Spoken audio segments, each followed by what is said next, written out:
What's going on YouTube? In today's video, I'm going to be sharing with you the 7 things that I wish I knew before I started investing in real estate. If you guys are new to this channel, welcome. My name is Sean and I've been a real estate investor since 2016. And to this date, my wife and I own 32 units across the country. In my time as an investor, I've flipped houses, I've owned several rental properties, we have one property as an Airbnb, I've house hacked, and I currently work as a hard money lender. So I've been around for quite some time, and this video is meant as a guide for new real estate investors who are just getting into the game, and these are tips that I wish I could have told myself 6 years down the line. So if you don't want to make any boneheaded mistakes like I did, please watch this video all the way until the end. So without further ado, let's get started.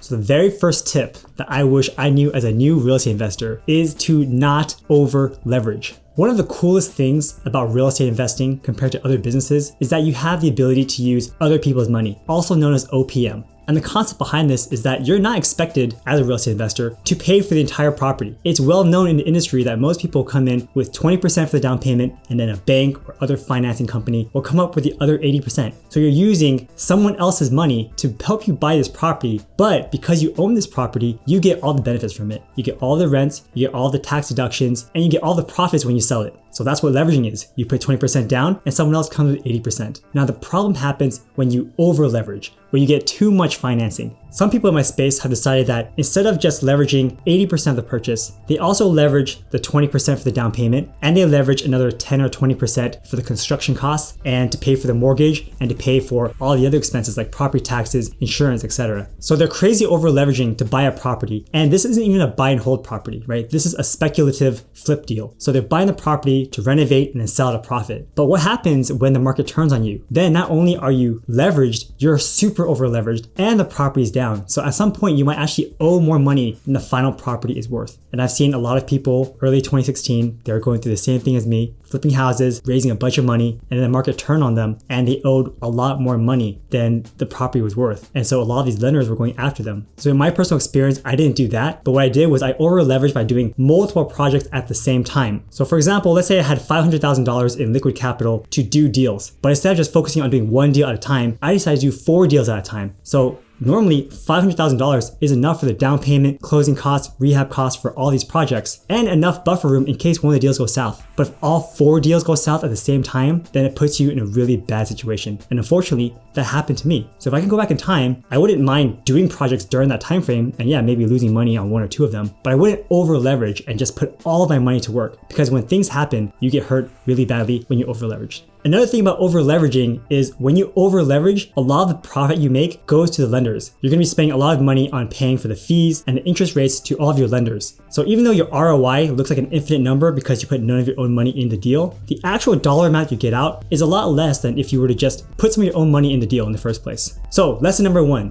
don't over leverage.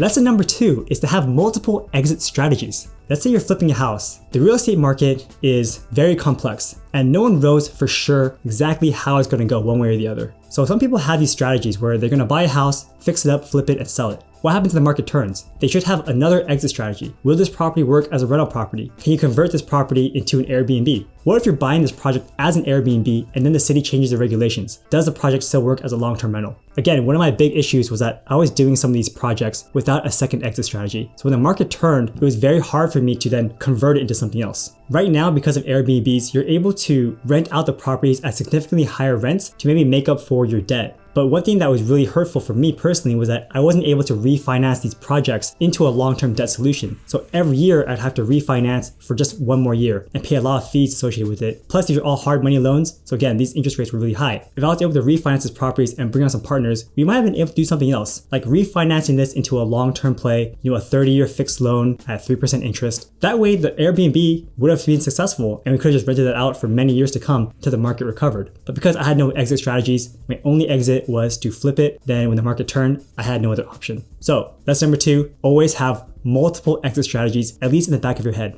Lesson number 3 is to focus on teams and systems instead of on particular deals. So when I was first getting into real estate investing, I was really interested in looking at the individual properties and making sure that each individual property's ROI was good. But instead of doing that, I should have focused on building the team and the network so that I can systemize my deals as they come along. You see, when you're first getting started, there's so much you don't know that people just look at the deals themselves. But in reality, if you focus on the teams instead, then when you get deals, they can get churned really quickly. Let's say you're doing a deal without a good contracting crew. When you get the deal, you're not going to know how much it's going to cost to fix a project. You also won't know how long it's going to take. Let's say you also don't have a lender. Then you don't know how much you can finance on the deal. You don't know how much you have to put for a down payment. You don't know what the rates are going to be, etc. Versus if you had a system instead where you know who your lender is, you know what the rates and terms are, you have a contractor, you know how much he charges for a deal, you have an agent that's consistently bringing you business, then it's all a matter of finding the deal and then operating on it. So it's definitely a lot easier to do stuff when you have a system. So in our particular example, we had set up a system over in Georgia where we have a lot of properties in. Right now, our property manager and our agent know us really well. And since we already had the system in place, whenever there's a new deal, they just send it to us. We would do a quick review. If we think it looks good, we ask the property manager what their thoughts are. If they agree, then we sign the contract and it goes on. So we can just buy properties over and over again without having to think how to build everything, how would everything work. It's all systemized, so it's really easy to just check the box and go on to the next project. And on the flip side, let's say you just look at deals. You spend a lot of time looking at one particular project in one market, and then you happen to find another deal in another market. Well, just because the numbers are good on another deal, it may not be worth it to then create a whole new team just for that one property. So step number 3, always focus on building systems and teams over the individual deals. The deals will come, but you need to have the system in place first.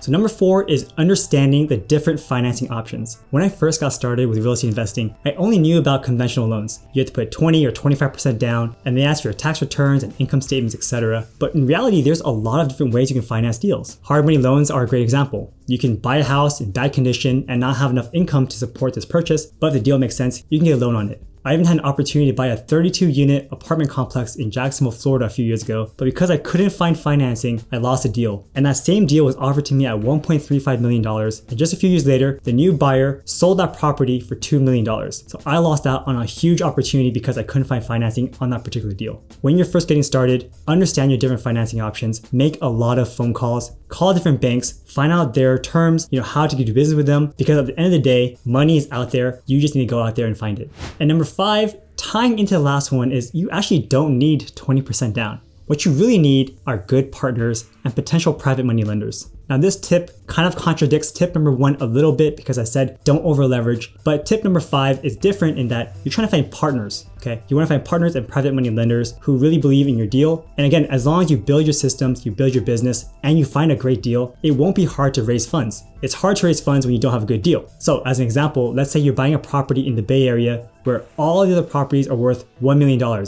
Easy. And you happen to find one for $500,000. Do you think it's really going to be that difficult to get someone to pitch in money with you if they really believe in the deal? It's not. One of our friends did the exact same thing. He found a deal and he found an equity partner to put the other 10% down and fund the rehab budget. And when all was said and done and they sold the property, they made over $350,000 in profit. My friend put in none of the money, and because of the way the equity was split, he personally made $300,000 from that one deal alone. It's not common, but it is possible. And if you find an amazing deal, finding the money to go with it is not hard. You just need to find good deals. So tip number 5, you don't always need 20%. You need private money lenders and private equity partners. Tip number 6 is that flipping and wholesaling is cool, but buy and hold is where the real wealth comes. When you're flipping a home or you're wholesaling a deal, you can make a lot of income, don't get me wrong. But the issue is once you flip that house or once you wholesale that deal, it's done. You don't make any more money from that project. And on top of that, you're taxed on that income at a very high rate because you're doing it on a yearly basis. So it's taxed at ordinary income levels. Whereas for buy and hold real estate, you take advantage of depreciation, you have a lot of other tax benefits, the property appreciates over time as you hold it, and you get rents. So it's a little bit slower, but you make more money over time. And like I mentioned, as you hold on to properties, they tend to appreciate over time, even though you don't do any work to it. I know many flippers who are very active in the flipping game in the early 2010s, and they were flipping homes in Oakland when they were only $200,000 to $400,000. So they were making decent profit, maybe $50,000 here and there per deal. But then if you look a few years later, if they had held on to those same properties, they would have made an additional $400,000 to $600,000 on those same houses without having to do any extra work because of the appreciation in that market. So tip number 6, buying and wholesaling is cool, but real wealth, real generational wealth is from buy and hold. And that's for our real estate portfolio. We try to hold on to as much of it as possible, and we only sell when we really have to. And tip number 7 is only buy deals. Sometimes when you are hanging out with other real estate investors or you are seeing people on YouTube or social media doing a lot of crazy deals, it makes you want to get into more deals as well. But in reality, you need to step back and make sure that you are only buying good deals and you're not buying properties just for sake of buying properties. Because sometimes sitting on cash is the right thing to do. In my example, I did a really great flip in the end of 2017, but I couldn't find another deal until May of 2018. During that 6-month time frame from when I sold my last deal to when I was looking at the other one, I had seen a lot of my other real estate investor friends buying properties, flipping them, and making a lot of profit. And I saw the market going up and up and up and up. And so I thought, okay, the market is going to continue going up. Let me buy the next deal that comes my way because the market will continue going up and I might get carried from it. Unfortunately, as we know now, that didn't happen. The market turned on me, so I ended up buying at a high and selling at a low. And that purchase was made because of FOMO. I was scared of missing out from that booming market. I wanted to get back into it. I wanted to do more fix and flip. But in reality, the best move probably would have been to just chill, evaluate the market, understand that it was very hot at the time, and that maybe a better strategy would have been to just sit on my cash or buy some more rental properties. But instead I got greedy. I wanted to get in on it. The deal wasn't that great, so I really just shouldn't have bought a deal in the first place. So tip number 7 that I could tell my older self is to only buy deals. So these were the 7 tips that I wish that I knew before I started investing in real estate. Hopefully you guys all found great value out of this as well. Let me know down in the comment section below which tip you found to be the most useful for your purposes. And let me know if you have any other tips you would tell a new real estate investor. Let me know all of that down in the comment section below. And if you guys have found value with this video at all, please do me a huge favor and smash the like button to help feed the YouTube algorithm. And if you haven't already, I highly encourage you guys to subscribe to see more videos just like this one. Thanks for watching, you guys, and I'll see you next time. Take care.